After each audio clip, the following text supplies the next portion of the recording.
Last week, incoming Texas Congressman Brandon Gill came on the show and explained how he would measure his success on Capitol Hill. Take a look. My biggest priority is going to be on the border. I think in some ways I could measure my personal success numerically, and it's based on the number of illegal aliens that get deported over the next 2 years in my first Congress. That's how I'm going to measure success. And while speaking at the New York Young Republican Club Gala, Gill explained why he has no interest in working with his soon-to-be Democratic colleagues. I don't know about y'all, but I have no interest in bipartisanship after what they've done to our country. If Democrats want to vote for our bills, then they can do that.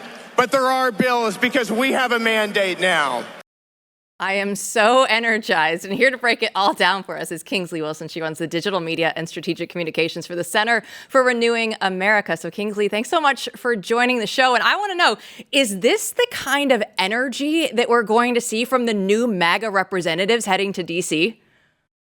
I think 100%. You could hear the crowd there. They were just as energized as you were listening to that clip. I was in the crowd that evening, and I can tell you the energy was palpable. It was off the charts. Congressman Gill is going to be a fantastic representative, not just for Texans, but I think for the entire country and for young conservatives in particular. He's freshman class president. He's got a lot of MAGA youthful spirit, and he's really going to focus on the issues that matter. In D.C., here in the swamp, when you hear bipartisanship, that is Uniparty talking code for Uniparty rule and for fighting for DC interests instead of your interests. For too long, Republicans on the campaign trail, they've talked, MAGA Republican talkers, but then they've stabbed their own constituents in the back when they get to Washington, D.C. Brandon Gill is someone who's going to pull back that curtain on the DC cartel and all their dirty dealings, and he is going to fight for the American people. We can't have 4 more years of bipartisanship for the sake of bipartisanship.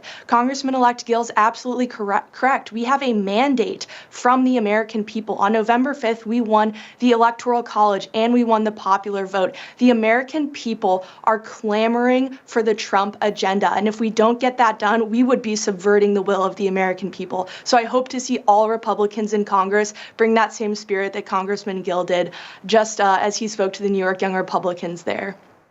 Kingsley, I couldn't agree more about some of this. I mean, what's really interesting is that when they say bipartisanship, there's getting things done because you have to get things done, and there's another side and you have to confront it and wrangle and wrestle and argue.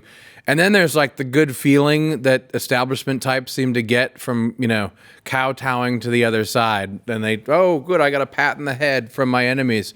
It's really disgusting, when you think about it. But let's think about this. So two sort of objections or questions from the cynical side of the crowd. One would be, okay, you guys, you all love Brandon. He was on the show when he said that about his measure of success. I almost dropped some language in support of him that I wouldn't normally be tempted to drop on a show. It was so amazing. But is he really representative of the people coming in first? Does he represent this wave? And then second, what about the obvious objection of, every, crusty establishment type throughout the country, which is like, that sounds really good, but, this is just immaturity, and you're going to have to be bipartisan if you want to get things done.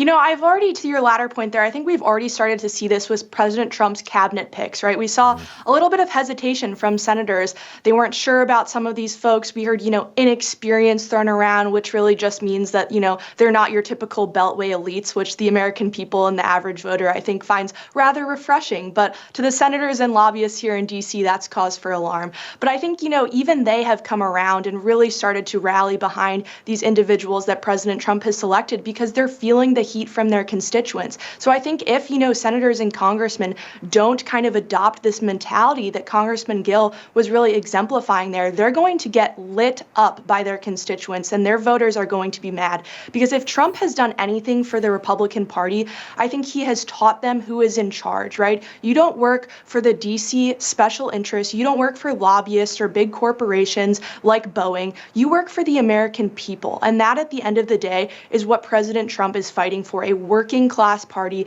that serves those outside the Beltway American families who are truly the backbone of this entire nation and this entire economy. So I think we're going to see a lot more people adopt Congressman Gill's approach, because if they don't, they're going to have hell to pay. That is absolutely for certain. We certainly hope that's the case. But when they do eventually have to go over to the other side of the aisle, we didn't know if we were going to see the youth, or we'll just call it experience, over there in D.C., because AOC lost her bid to become the ranking member of the House Oversight Committee to her opponent, Congressman Jerry Connolly. So what does this say now about the direction that the Democrats want to go in?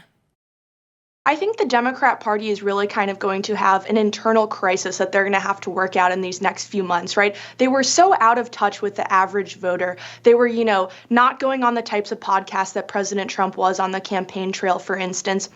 And they were just unable to kind of break through. They focused on issues like transgender care for illegals and for prison inmates. Well, President Trump was out there talking about ending endless wars, gas prices, affordable groceries, securing the border, deporting illegals who break our laws. Those were the issues that resonated with voters. And I think Democrats are really kind of going into apoplexy. They're trying to figure out which way to turn. We saw Jen Psaki just days after the election saying they should actually double down on the transgender just madness and rhetoric. So I think we're going to see a push and pull here between more, establishment Democrats and then, some of the more radical fringe elements of their party, like AOC. There's going to be a blood battle between these two camps. And I certainly hope to see the radicals win out, because I think they're absolutely easier for us to beat in years to come.